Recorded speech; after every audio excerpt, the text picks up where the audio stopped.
우리 사람성교회 우리 성도님들 귀한 찬양으로 하나님께 영광 돌려주셔서 너무 감사드립니다. 요즘 120세 시대라고 그러는데요, 정말로 인생의 딱 전반전을 마치시고 후반전을 멋있게 시작하시는 우리 사람성교회원들, 또 늘한 모습을 가지고 하나님께 찬양으로 이렇게 영광 돌려주셔서 너무 감사드리고요. 여러분의 인생의 전반전보다 후반전이 더 영화롭고 더 정귀하게 그렇게 쓰임받는 축복이 있기를 주님의 이름으로 간절히 축원드립니다.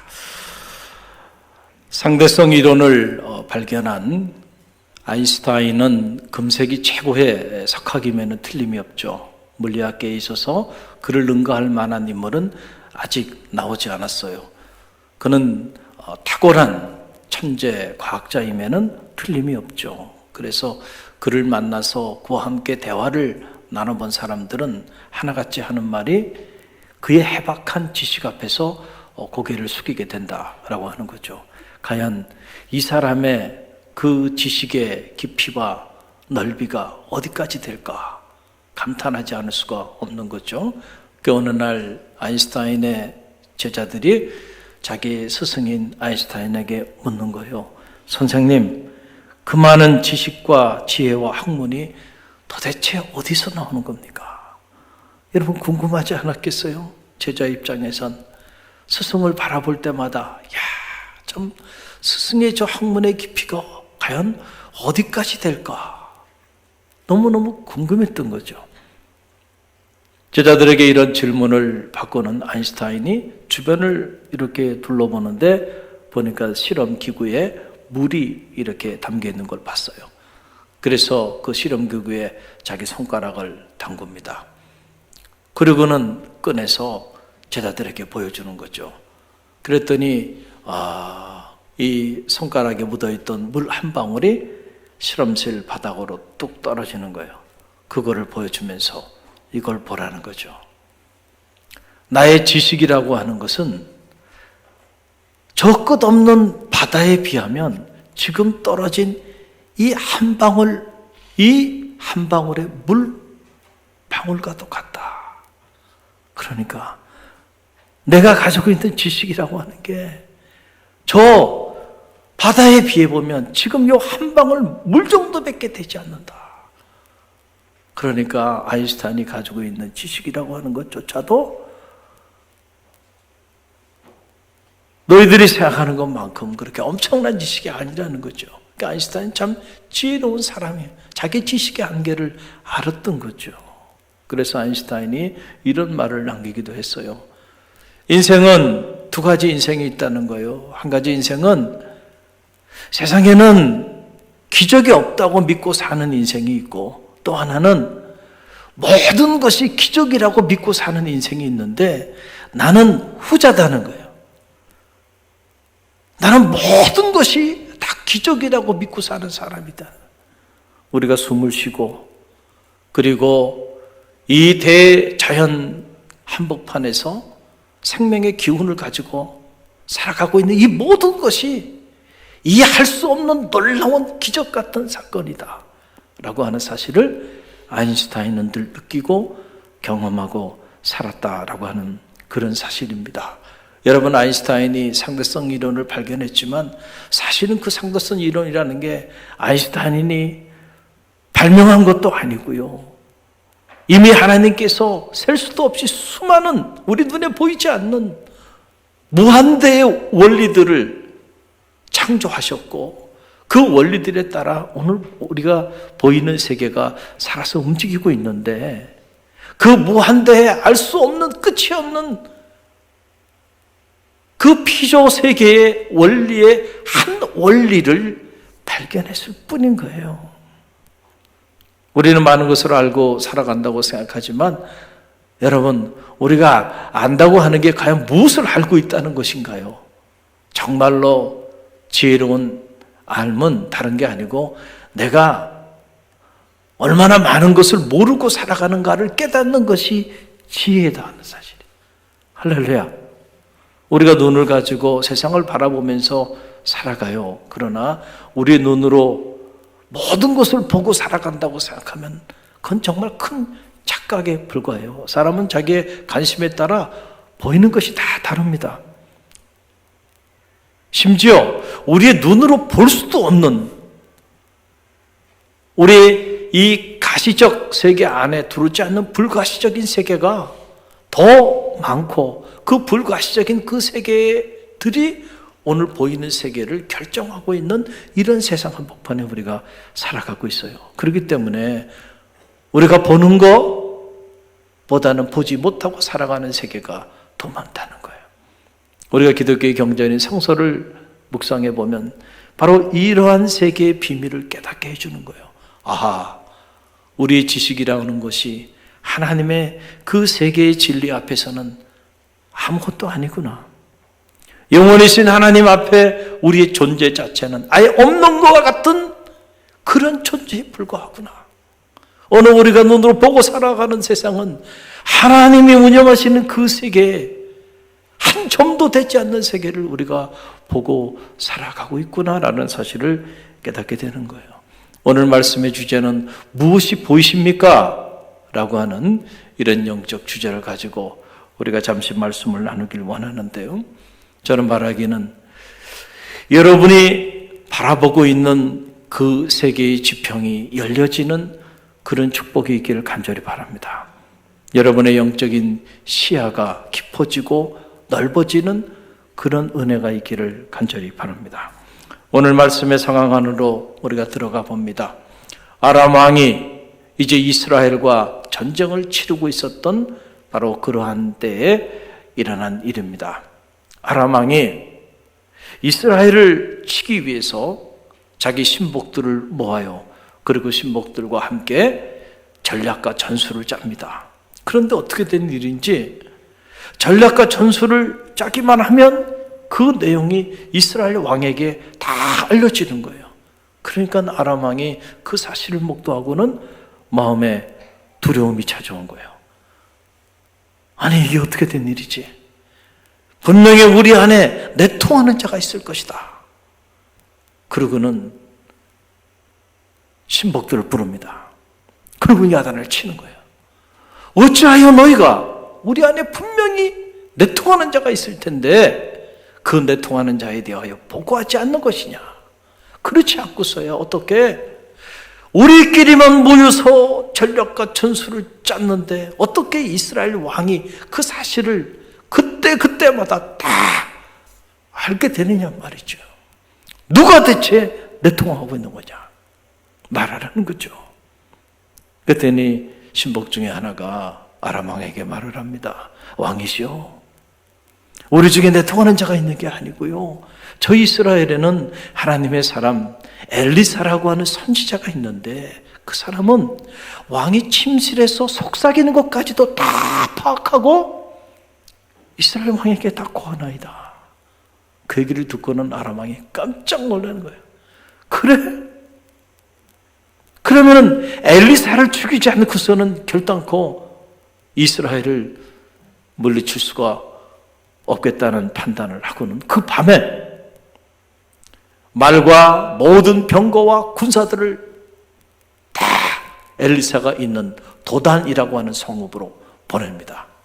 그래서 이 아람의 모든 군대들이 엘리사가 있는 도단성을 그 밤에 기습해가지고 완전히 겹겹이 그 도단성을 에워싸게 되는 이런 상황이 지금 벌어진 거예요. 아침에 일찍이 자리에서 일어난 엘리사의 사환이 성읍에 나와 보니까 온통 아람 군대들이 진을 치고 있는 모습을 보고 너무너무 깜짝 놀라고 당황해서 절규하며 엘리사에게 고합니다. 여러분, 그 내용이 오늘 본문에 나오죠. 14절로 15절 말씀인데요. 우리 함께 읽어봅니다. 왕이 이에 말과 병거와 많은 군사를 보내매 그들이 밤에 가서 그 성읍을 에워쌌더라. 하나님의 사람의 사환이 일찍이 일어나서 나가보니 군사와 말과 병거가 성읍을 에워쌌는지라.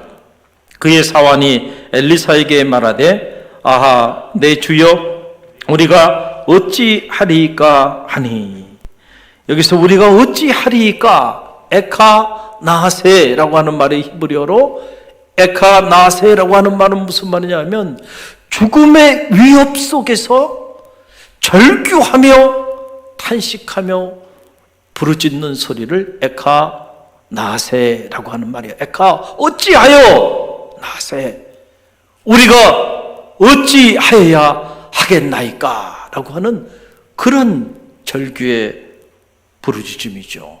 여러분 그렇지 않았겠어요? 얼마나 두려웠겠어요? 얼마나 감당하기 어려운 전율과 공포가 밀려왔겠어요? 온 성읍을 아람 군대가 다 둘러싸 포진하고 있는데 이제는 영락없이 죽게 생긴 거고, 아무리 자기 스승 엘리사가 뛰어난 하나님의 사람이라 할지라도 이런 정도의 상황이 됐다고 한다면 엘리사도 어떻게 할 방도가 없을 것이라는 사실을 직감한 거죠. 그리고는 이제는 우리는 다 죽었구나 그렇게 생각을 하고, 어찌하면 좋겠냐고, 이제는 우리 모두가 다 죽게 생겼노라고 그렇게 엘리사 앞에 나와서 사환이 절규하면서 토해내는 이런 장면이 오늘 14절 15절에 기록이 되어 있는 거예요. 여러분 어찌 보면 이 사환의 탄식과 절규를 우리는 충분히 이해할 수 있어요. 그렇지 않겠나요? 여러분이 이 상황이라면 여러분은 탄식하지 않았겠어요? 절규하지 않았겠어요? 우리는 인생을 살면서도 보면 우리 주변에 조금 우리를 힘들게 하고 우리 앞길을 가로막고 우리에 대해 부정적인 생각을 가지고 계속 우리에 대하여 안 좋게 대하는 그런 사람들이 우리 주변에 몇 사람만 있어도 그 사람 때문에 마음이 무너지고 그 사람 때문에 우리가 행복한 삶을 살지 못하고 늘 근심 가운데 살아가기도 하고, 때로는 그 사람들 때문에 낙심하고 그 사람들 때문에 우리의 마음이 무너지기도 하는 것이 사실이잖아요. 조금 환경이 좀 어려워지고 조금 환경이 좀 이런저런 일들로 인하여 힘들어지기만 해도 금방 하던 모든 일들을 다 내려놓고 금방 낙심하고 금방 불평하고 원망하고 근심하고 걱정하고 염려하면서 그렇게 무기력하게 살아가는 우리들의 모습을 우리는 너무 잘 보고 있잖아요. 그런데 지금 그 정도가 아니에요. 전시 상황입니다. 그런데 그냥 정치 상황이 아니고 무방비한 상태에서 완전히 적에게 포위돼서 이제는 영락없이 죽게 생긴 이러한 위기 상황에 봉착해 있으니 그 사실을 목도하고 그 위기 상황을 바라봤던 사환이 어떻게 절규하지 않을 수 있었겠는가? 너무너무 두려웠겠죠. 그 공포 속에서 스승을 찾아와서 이제는 우리 다 죽게 생겼으니까 어떻게 하면 좋겠냐고 말이죠. 그렇게 이야기를 하는 거예요. 그랬더니 그 사환의 말을 듣고는 엘리사가 하는 말이 더 놀라워요. 엘리사가 뭐라고 얘기합니까? 여러분 오늘 본문 16절 말씀인데요. 함께 읽어봅니다. 대답하되 두려워하지 말라. 우리와 함께한 자가 그들과 함께한 자보다 많으니라. 아멘. 여러분 이게 무슨 말이에요? 두려워하지 말래요. 그러면서 하는 말이 우리와 함께하는 자가 그들과 함께한 자보다 더 많다는 거예요. 사환의 입장에서 보면요, 지금 엘리사가 상황 판단이 안 되는 사람이야. 아니 지금 아람 군대와 말과 병거가 이 도단 성읍을 완전히 에워싸서 다 죽게 생긴 상황인데, 우리를 위하여 싸울 군사 한 사람 없는 상황인데 지금 무슨 얘기를 하는 거야? 그런 상황에서 두려워하지 말라 그러는데, 여러분이 이런 상황에서 두려워하지 말라 그러면 그 주의적인 소리를 듣고 두려움을 내쫓을 수 있겠나요? 말도 되지 않는 소리를 하는구나. 너무 상황에 맞지 않는 말을 하는구나. 상파악이 안 되는구나. 우리 스승이. 그러면서 하는 말이 더 황당한 말을 하는 거죠. 우리와 함께한 사람이 저들과 함께한 사람들보다도 더 많다는 거예요. 뭐가 더 많아요? 군사 한 명도 보이질 않는데. 그러니까 사환이요, 얼마나 당황스럽겠어요. 얼마나 안타까웠겠어요. 근데 그런 모습을 엘리사가 이렇게 지켜보고는 즉시 하나님 앞에 기도합니다. 오늘 성경에 보게 되니까. 뭘 했다고요? 기도해요, 기도. 그런데 뭘 위해 기도하냐 보니까 자기 사환을 위하여 기도하는 거예요. 두려움과 공포 속에서 큰일 났다고, 이제는 우리는 다 죽게 생겼다고 울부짖으며 절규하는 그 사환을 위하여 기도하는데, 기도의 내용을 들여다보니까 기도의 내용은 다른 게 아니에요. 눈을 또 보게 해달라는 거예요. 이게 무슨 말일까? 사환이 장님이란 얘기인가? 아니에요. 사환은 두 눈을 가지고 세상을 바라보고 세상을 분별할 수 있는 그런 시각이 있는 사람입니다. 육적인 눈이 아니고 영적인 눈을 떠서 지금 엘리사가 보고 있는 그것을 자기 사환도 보게 해달라고 기도한 거예요. 그랬더니 하나님이 엘리사의 기도를 들으시고, 사한, 오늘 성경에 보게 되니까 청년이었다. 오늘 이 자리에도 우리 청년들이 많이 있는데, 이 젊은 청년이었던 사환의 육신적인 눈이 아니고 영적인 눈을 뜨게 해주셔서 그가 보지 못했던 세계를 보게 해주시는 감동적인 장면이 오늘 성경에 나와요. 여러분, 그 내용이 오늘 본문에 기록되어 있는 것을 보게 됩니다. 17절 말씀인데요, 함께 읽어봅니다. 기도하여 이르되 여호와여 원하건대 그의 눈을 열어서 보게 하옵소서 하니, 여호와께서 그 청년의 눈을 여심해 그가 보니 불말과 불병거가 산에 가득하여 엘리사를 둘렀더라. 아멘.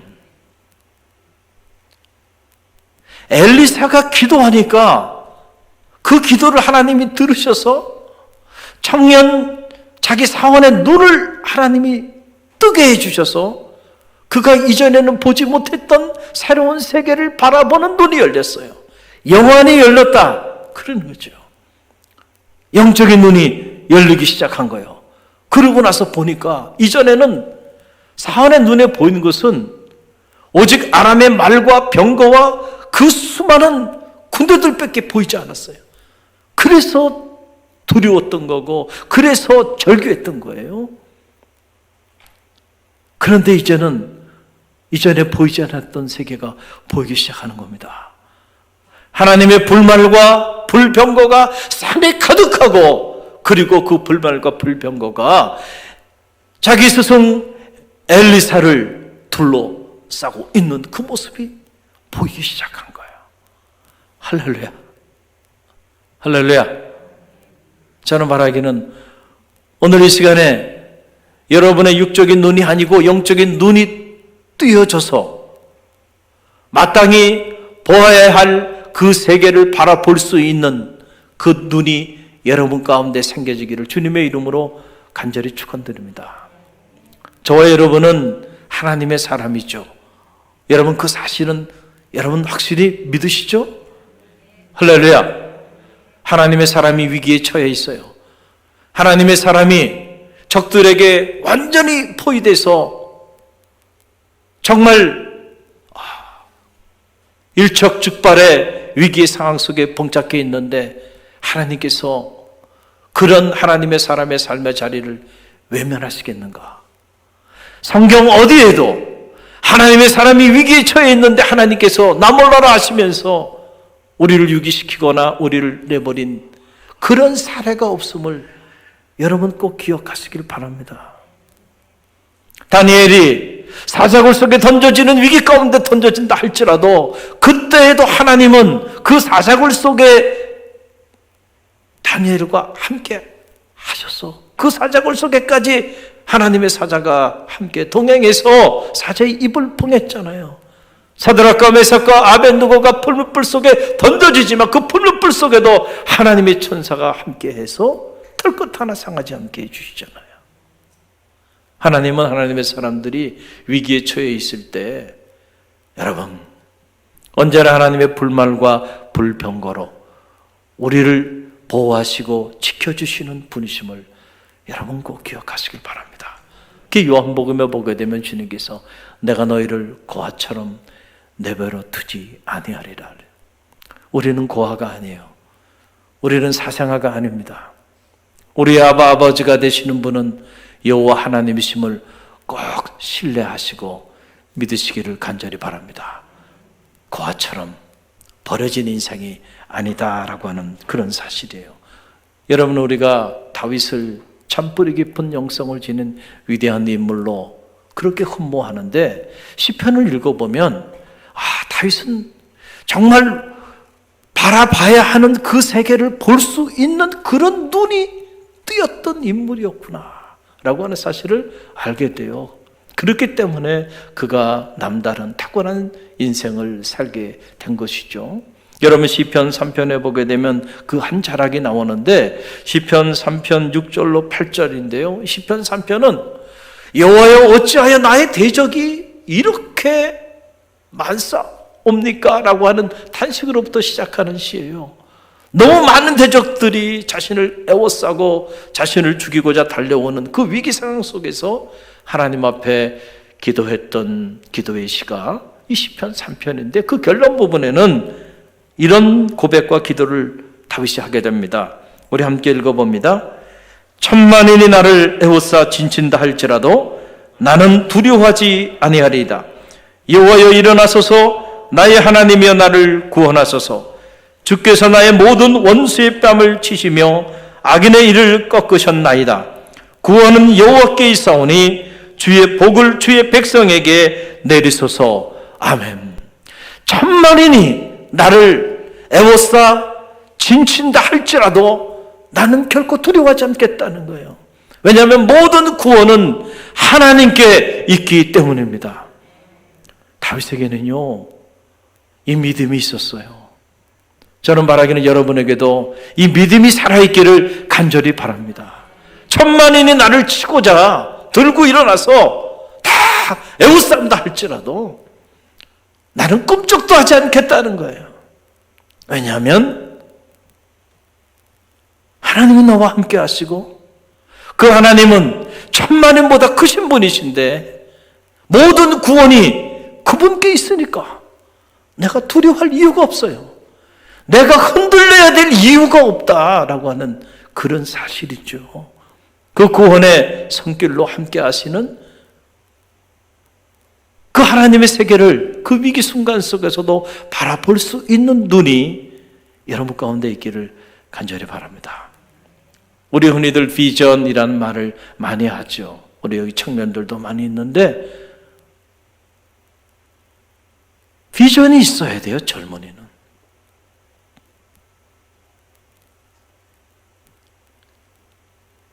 스펙이 중요한 것도 아니고요. 어느 학교 나왔느냐? 사실 그것도 중요하지 않아요. 제가 보니까. 참고 자려는 될 수 있어요. 그러나 인생 전체를 두고 보면 말이죠. 하나님의 세계는 그런 것들에 의해서 결정되어지는 게 아니구나라는 것을 저는 사역을 하고 또 사역을 하면서 깨닫게 돼요. 중요한 건 그런 게 아니에요. 하나님 안에서 여러분들이 꿈을 가지십시오. 비전을 가지십시오. 세상 사람들은 우리의 스펙을 보고 결정해요. 우리를 쓸 건지 쓰지 않을 건지, 함께 할 건지 함께 하지 않을 건지. 그러나 하나님이 어느 학교 나왔냐? 그거 보고, 어느 집안 사람이냐? 그거 보고, 내가 어떤 재능을 가졌냐? 그거 보고 하나님이 취하기도 하고 버리기도 하고 그러신다고 생각한다고 한다면 하나님에 대한 우리의 이해가 너무나도 잘못된 거죠. 하나님의 사람을 쓰시는 선명한 기준들이 있어요. 그 기준 중에 하나가 바로 뭐냐면 비전입니다. 하나님은 비전이 있는 사람을 들어 쓰세요. 비전이 있는 공동체를 들어 쓰십니다. 비전이 있는 민족을 들어 쓰세요. 그래서 묵시가 없으면 백성이 망한다 라고 말했잖아요. 그럼 비전이 뭡니까? 누가 비전의 사람이에요? 남들이 보지 못하는 세계를 볼 수 있는 눈을 가진 사람을 우리는 비전의 사람이라 그래요. 리더는 이 비전이 있어야 돼요. 그래서 모든 사람들이 위기 상황 속에서 보지 못하는 그 세계를 바라볼 수 있는 눈이 있어야 돼요. 그래서 위기를 기회로 만들어갈 수 있는 능력을 가지고 있는 사람, 그 사람이 바로 리더고, 그런 사람이 새로운 역사의 문을 여는 주인공이 되는 거예요. 저는 우리 모두는 이미 다 비전의 사람들이라고 믿습니다. 왜냐하면 우리는 믿음을 가진 믿음의 사람들이기 때문에 그래요. 여러분, 믿음이라는 게 뭐예요? 히브리서 1장 1절에 보게 되면 믿음에 대한 정의가 나오잖아요. 믿음은 바라는 것들의 실상이요 보이지 않는 것들의 증거니 그랬잖아요. 믿음이라는 건 다른 게 아니에요. 보이지 않는 것들의 증거라, 보지 못하는 세계를 바라볼 수 있는 눈을 갖는 것이, 그것이 곧 믿음이라는 거죠. 그래서 믿음이 없는 사람과 믿음이 있는 사람은 세상을 다르게 보는 겁니다. 똑같이 바라보고 있는 게 아니에요. God's perspective, 하나님의 시선, 하나님의 시각을 가지고 보는 거예요. 그러니까 그 하나님의 시각, 하나님의 시선이 있었기 때문에 여호수아와 갈렙은 똑같은 가나안 산지를 40일 동안 12명이 정탐하고 왔지만은 다르게 보고 온 겁니다. 다르게 보고 온 거예요. 어떻게 40일 똑같은 곳을 12사람이 똑같이 가서 보고 왔는데 어떻게 이렇게 정반대의 보고를 할 수 있을까요? 다른 눈을 가지고 보고 왔기 때문에 그래요. 10사람은 와서 보고 왔잖아요. 정말로 그 땅을 가보니까 비옥한 땅이었습니다. 그런데 그들 앞에는 어마어마한 여리고성이라고 하는 거대한 도성이 있고, 그 성벽 외에는 안악자성 같은 거인족들이 쫙 포진해 있는데 우리는 그들 앞에 메뚜기 같은 존재입니다. 이제는 우리는 다 죽었습니다. 틀린 보고 하나도 없어요. 육신의 눈을 가지고 객관적으로 다 보고한 거예요. 사실입니다. 요즘 우리가 좋아하는 팩트예요. 팩트만 얘기하라 그러잖아요. 팩트만 얘기한 거예요. 그 팩트로 보면 이제 이스라엘 백성들은 다 죽게 생겼어요. 그런데 여호수아와 갈렙은 다르게 보고요. 와서 하는 말이 뭐라고 얘기해요? 하나님이 우리와 함께 하시면 그들은 우리의 뭐라 그래요? 밥입니다. 할렐루야. 팩트를 넘어서는 새로운 시선을 가지고 보고 온 거예요. 이걸 우리는 믿음의 눈이라고 말하는 거죠. 아무리 안악자손이 살고 거대한 도성이 다 포진해 있다 할지라도 하나님이 우리와 함께 하시면 우리가 마땅히 그 성을 점령할 수 있습니다. 이게 비전의 사람이죠. 할렐루야. 이런 비전이 있는 사람을 성서는 뭐라고 이야기하고 있습니까? 그들은 그들과 마음이 달라서, 즉 여호수아와 갈렙은 나머지 10명의 정탐꾼과는 마음이 달라서, 마음의 생각이 달라서, 보는 눈이 달라서, 그래서 그들은 꿀과 젖이 흐르는 산지의 주인공이 됐고, 나머지 10명과 그를 따르는 사람들은 그런 눈을 갖지 못했기 때문에 결국 그들은 광야에서 다 죽임을 당하고 말았다는 거예요. 여러분, 왜 이스라엘 백성들이 홍해 앞에서 그렇게 불평하고 원망하면서 하나님과 모세를 원망하면서 절규하면서 그들의 안타까움을 호소했나요? 그들의 눈에 보이는 것은 앞에는 홍해가 가로막혀 있고 뒤에는 애국 군대가 쫓아오는 거예요. 그게 보이니 앞으로 갈 수도 없고 뒤로 후퇴할 수도 없고 진퇴양난의 이런 위기 상황 속에 처해 있는데 어떻게 하나님과 모세를 원망하지 않을 수 있어요? 그러니까 원망하는 거예요. 우리를 여기서 죽이기 위해서, 아니 애굽에 매장지가 없어가지고 우리를 꺼내서 이 광야에서 다 죽게 하냐고 그렇게 불평하고 원망했던 거예요. 충분히 이해가 돼요. 그들 눈에 보이는 건 앞에는 홍해고 뒤에는 애국 군대인데 살 길이 보이지 않잖아요. 철구가 보이지 않는 거예요. 어떻게 절망하지 않을 수 있겠어요?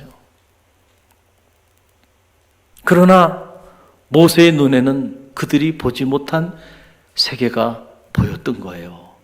그래서 그렇게 절규하고 불평하고 원망하는 이스라엘 백성들을 향하여 모세가 뭐라고 얘기하나요? 출애굽기 14장 13절로 14절 말씀인데요.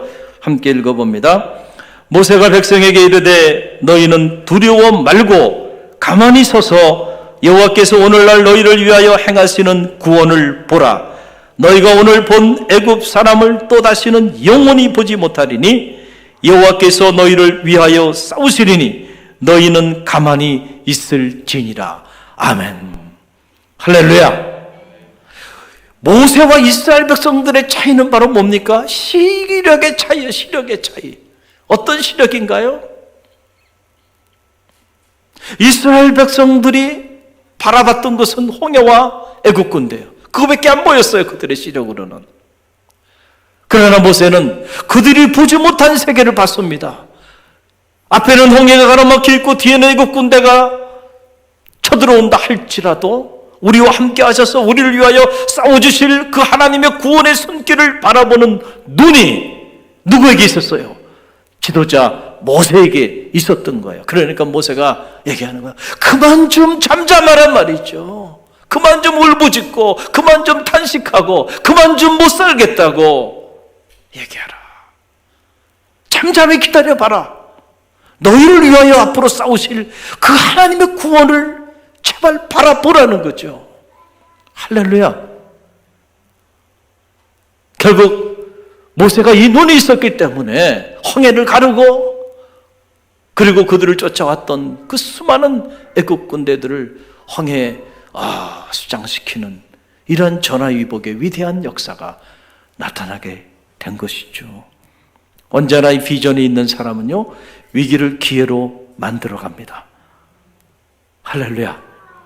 저는 바라기는 여러분 모두가 이 믿음의 영웅이 되시길 바라고 무엇보다 이 믿음의 눈을 갖는 갈릴리 교회 모든 성도들이 되시기를 간절히 바랍니다. 오늘 여러분은 과연 무엇을 보고 계십니까? 여러분의 눈에 무엇이 보입니까? 홍해가 보이고 애국 군대가 보이고 아람의 말과 병거와 군대들만 보입니까? 그렇다고 한다면 여러분의 마음의 두려움과 공포, 불안, 여러분의 인생에 대한 근심과 걱정과 염려가 떠나지 않을 거예요. 저는 말하기는 엘리사가 봤던 것처럼 모세가 봤던 것처럼 이 위기의 순간에도 함께 하셔서 우리를 도와주시는 하나님의 불말과 불병거가 보여지는 은혜가 있기를 간절히 바랍니다. 앞에가 홍해에 가로막혀 있고 뒤에 애국 군대가 아무리 쫓아온다 할지라도 우리를 위하여 싸워주실 하나님의 그 구원의 손길을 바라볼 수 있는 영적인 눈이 여러분 가운데 띄어지는 그런 거룩한 성일이 되기를 주님의 이름으로 간절히 축원드립니다. 그러면 언제나 우리는요, 위기를 기회로 만들어 나갈 겁니다. 어떤 위기가 닥쳐와도요, 흔들리지 않을 수 있어요. 강하고 담대하게 언제나 믿음으로 승리하게 된다는 사실을 꼭 기억하고요. 여러분들이 또 한 주간의 삶을 사실 텐데 세상 속에서 이런저런 수많은 치열한 싸움을 하시면서 또 한 주간을 보내야 할 텐데 힘들고 어려울 때 오늘 주신 말씀을 붙잡으세요.